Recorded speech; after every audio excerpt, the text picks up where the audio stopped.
I've been telling you guys you have to find a new voter, someone who has never voted before. You got to find someone who's never voted before and get them to go vote and vote for Donald Trump. Well, I found one. And she's here with us now. I'm giving you a hard time, Danica. Danica Patrick, who is a legend and a great American patriot and a lover of liberty. Is that fair to say? Amen. Amen. So Danica, you've told the story before, and I want to kind of just spend time on it, but this is your first election ever voting.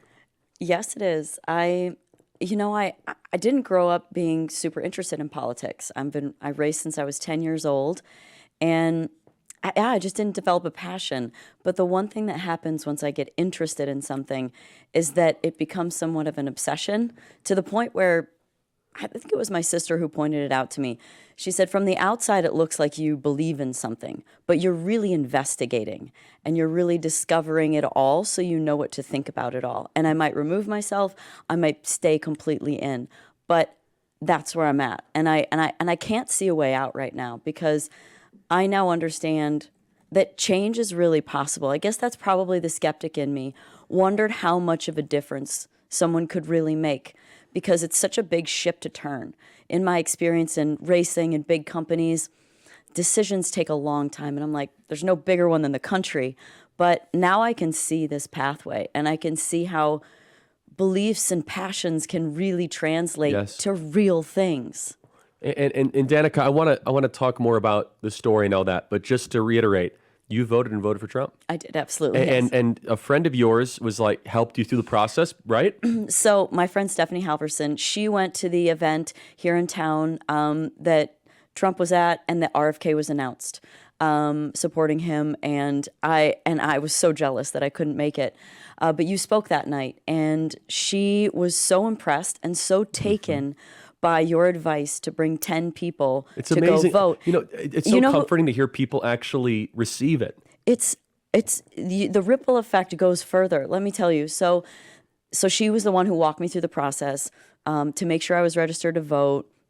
This is all brand new to me, to go take me to vote, to help me with the ballot, help me with recommendations on, and I could look at what all the different bills were and what all the different politicians believed.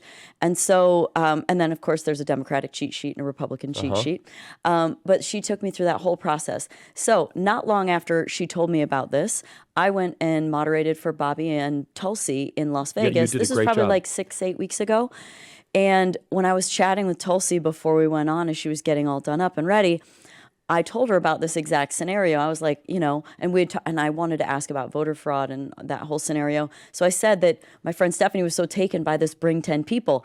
And that night she told the audience, and I don't know if she had said it before, but she told the audience, bring 10 people to go vote. And I've heard her say it since. She might have even, I don't know if she said it at MSG yesterday, but she's said it again since. And so again, maybe it even traveled further to Tulsi as well. And just, I think that people need tangible ways to make a difference, because it's very hard to change someone's mind that believes in something. Yes. And so the question is how do you make the difference?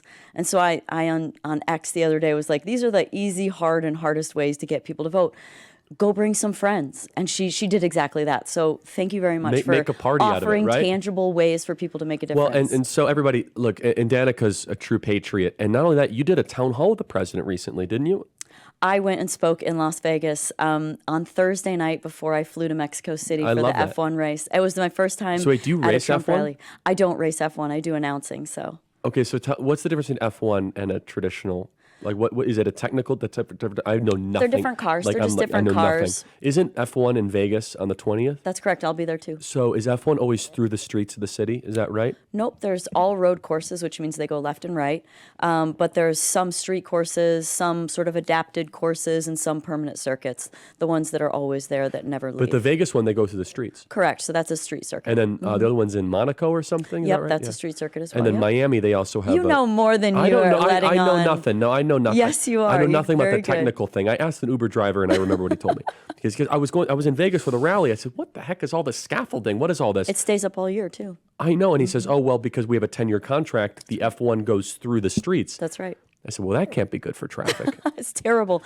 But it's good for Uber drivers because they surge pricing. Well, they definitely charge a fortune, but it makes it impossible to get around. Oh, it's awful. Oh, it's awful. And there is no, like, I mean, not that I would want it. There's no subway or anything in Vegas. I mean, you are just There's stranded. like a rail system now, maybe on the yeah, other no, side there's of the one that street. goes from the Mandalay Bay Yes, to the exactly. Luxor to the Right. Excalibur. I And don't can't know if it goes imagine beyond Vegas that. is your town. It's not my town. No, it's funny. I spent a lot of time in Vegas. I like Summerlin. Where's that? It's West Red Rock. Like Oh. it's like Scottsdale of Vegas. Okay, I was going to say it's like a desert oasis. Yeah, I'm not exactly a Vegas vibe person. Yeah, I'm not either, but the food is really good there. Totally agree. Yeah. And I've always, it's, you know, if even if you're, you know, you don't drink like I do and all, you can still have fun in Vegas. I mean, there's a lot of great people and all that. Okay, so enough about Vegas. So you cast your vote. I'm gonna ask you a silly question. Like, how did it feel? I was excited. I'm not going to lie. Planning this with my friend Steph, I was like, I'm excited to do this. So she came over. We got talking about things. We're filling it out. There's a lot of bubbles to fill out. And then all of a sudden, it's 4:45. And she goes, we need to go. It closes at 5. So...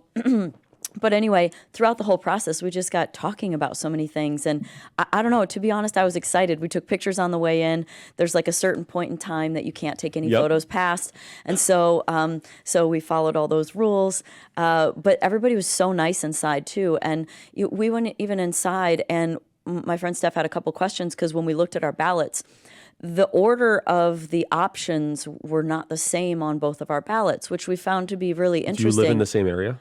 We live close, but I don't think that they're given the same sort of because if it's area. it depends on what part. Some of the propositions are for Scottsdale only, or I don't. You guys, you both live in We live Phoenix? super close, but they were different orders, and so they answered all the questions that cool. it had to do with that. And if, like, let's say her family had multiple ballots, and so if she put it in the wrong envelope, was that okay? If it accidentally was a ballot but the different envelope, she said, you know, they were like helpful with that explanation, that it didn't matter, that it was just the ballot was separate, but you know the envelope is, you know. Sure. So anyway, they were very, very helpful, very nice. I got my voted sticker for the first time, and it felt really cool. I felt really good. So Danica is what we call a 0 out of 4 voter, meaning so we judge people on how many of the last election cycles you voted in, and it's been 0. It's been 0. And this is how we are going to win everybody. People like Danica that get into the system